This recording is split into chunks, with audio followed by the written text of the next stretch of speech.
Oke, selamat sore Mas. Selamat sore. Ya, perkenalkan dulu namanya siapa dan ini alamatnya di mana Mas? Oh, nama saya Alfian. Alamat budidaya ini dari Desa Gendo, Kecamatan Sempu, Kabupaten Banyuwangi. Ya, itu teman-teman ya. Nggih. Nah, Mas Alfian ini adalah salah satu pembudidaya ikan nila ya Mas ya di sini. Nggih, nila. Tapi kelihatannya beberapa sudah mau nyoba lele segala macam ya. Lele. Tapi tetap insya Allah konsisten pada nila. Oh gitu. Nggih. Memang roh awalnya nila. Nila. Dari 5 tahun yang lalu udah mulai budidaya itu nila. Oke. Gitu. Nah, dulu kenapa kok tertarik budidaya nila Mas?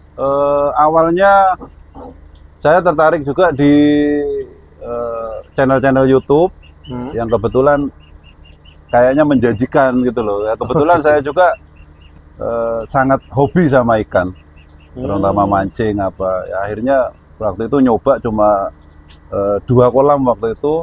Akhirnya insya Allah sampai berkembang seperti ini. Waktu itu kolam pertama yang mana ini Mas? Yang sebelah sana.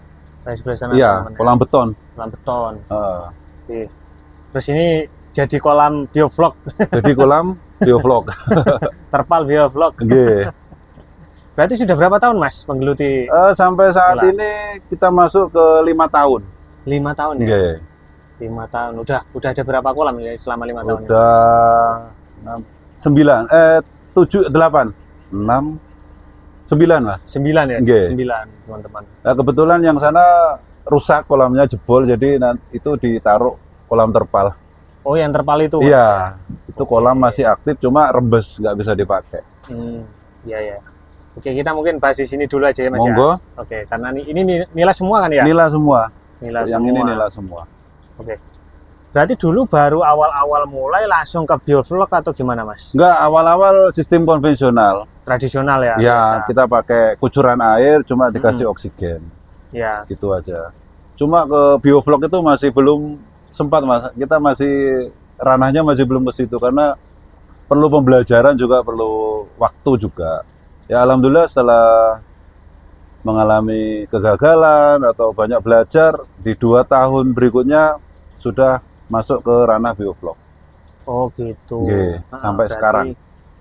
Sebelumnya pakai konvensional Konvensional. dulu. Habis itu setelah 2 tahun ternyata mulai menggeluti biovlog. Biovlog. Oke. Nah, biovlog ini kan salah satu yang saya pernah dengar ini Mas ya. Nggih. Ini kan salah satu juga teknik yang mengirit air ya Mas ya. Ngirit air. Ya. Berarti benar ya Mas ya? Benar. Benar ya. Oke. Seirit apa itu Mas? Perbandingannya mungkin bisa dikasih tahu. Bisa gimana ya kalau saya gambarkan waktu di konvensional dulu itu saya harus mengganti per kolam air itu 2 minggu sekali total Mas. 2 minggu sekali? Iya, 1 minggu sekali, 2 kali. 1 minggu 2 kali? Iya, kuras. Itu harus dikuras total. Lah kalau terlambat itu ikannya nggak nafsu makan, bahkan ada kematian. Dari situ sampai ke akhirnya saya mencoba biovlog. Dari situ perbandingannya kelihatan. Bahkan satu air kolam ini itu pernah saya gunakan sampai 4 siklus. Itu air tidak ganti sama sekali. Cuma penambahan sedikit itu karena penguapan stok.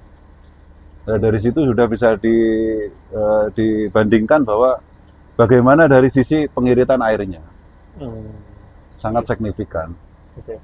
Nah kalau untuk airnya juga pakai air sumber sini? Air sumber sini. Oh ya. Dan air sumbernya sini rata-rata pH-nya tinggi Mas.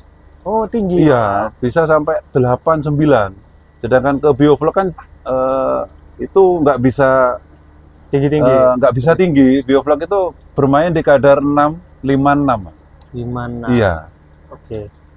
Nah, jadi harus menyiasati untuk menurunkan pH, pakai kapur dolomit, pakai apa dan lain sebagainya.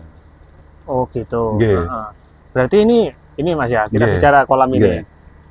Ini kalau misalkan ganti air, air baru, itu berarti diendapkan dulu atau gimana untuk ininya untuk perlakuannya? Biovlog. Kalau biovlog itu kan ada 2 metode toh Mas. Yang pertama, metode pertama kita bikin dulu vlognya, baru ikan dimasukkan, kan gitu. Ya. Kalau saya di sini pakai metode yang kedua, ikan dimasukkan di karantina, baru habis itu biovlog dibuat. Nggih. Oke. Cara buat vlog-vlognya itu gimana, Mas?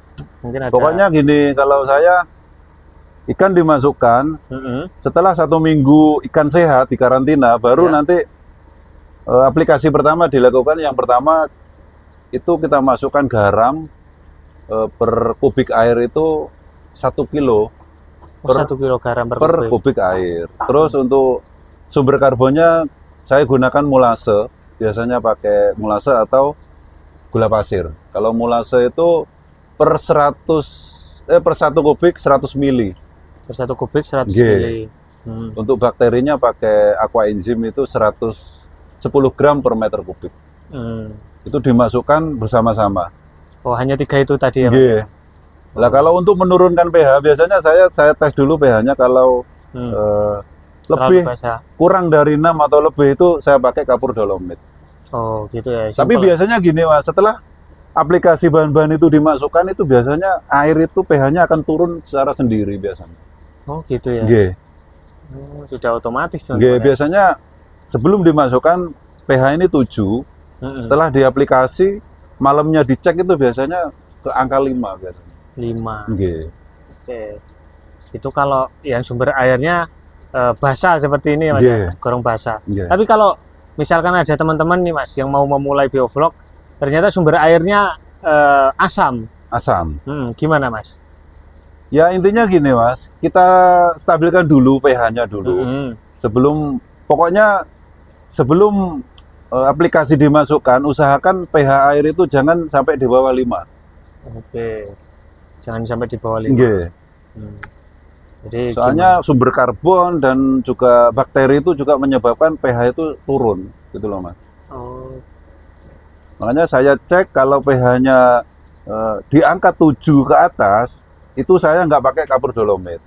Kalau di bawah 6, itu pasti saya menggunakan kapur dolomit. Makanya kalau saya sendiri kapur dolomit itu tidak wajib dilakukan, Mas. Tergantung kondisi air, gitu loh. Iya, tergantung kondisi air. Ya. Oke. Nah, 1 kolam biovlog ini ukuran berapa diameter, Mas? Ini diameter 3.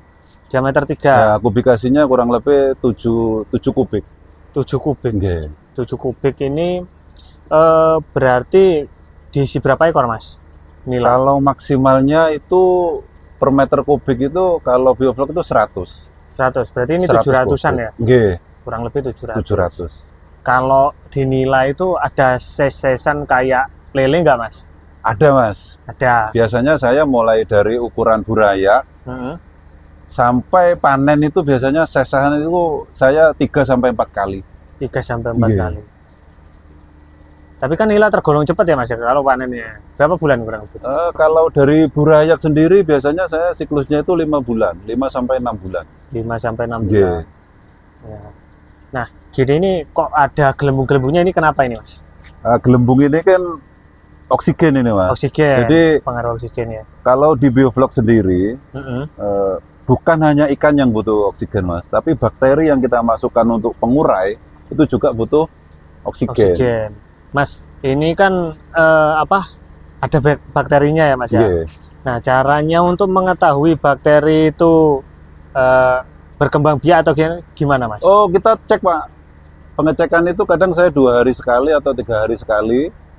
Itu malah pakai botol manual kayak gini. Nah, ini. Mau pakai botol manual? Ya. Itu biasanya saya lakukan itu pagi, Pak. Sebelum ikan dikasih makan. Nah, ini kan isinya kan 1 liter. Iya. Yang ideal vlog itu per liter air itu ada 10 mili, 20 sampai 30. Iya. Tapi saya di sini bermain di angka 30 mili per liter air. Oh, 30 mili per liter air. Kalau lebih dari 30, air saya buang sedikit, saya encerkan. Kalau masih kurang dari 30, di 20, itu bakterinya saya tambah. Oh, malah ditambah? Nggih. Soalnya dulu saya pernah main di angka 45, vlognya 45 per liter air, itu resikonya tinggi, Mas. Waktu itu ada pemadaman, jadi saya kurang cepat geraknya waktu itu sampai 1 jam, dan airnya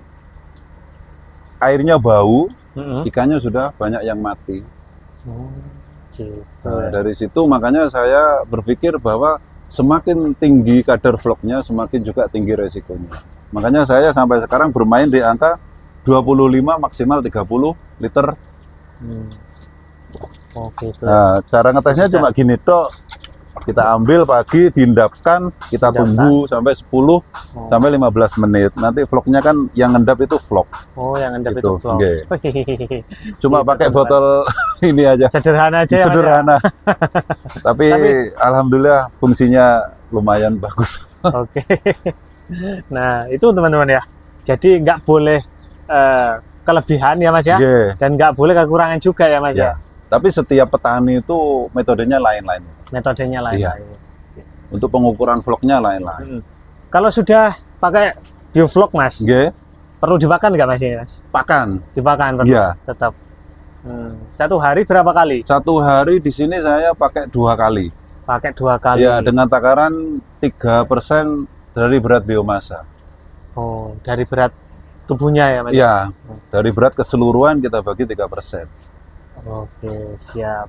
Nah, ini ukuran berapa ini Mas kalau yang ini? Kalau yang ini ukuran udah masuk saya 67. 67. Ini sudah masuk 5 bulan. So, 5 bulan. Iya. Oke. Dari burayak kecil, Mas. Dari burayak Iya. kecil. Kalau yang ini baru 1 jarian, Kalau ini baru yang 1 ini jari, teman-teman. udah masuk 1 bulan. Usia 1 bulan. Usia 1 bulan. Iya.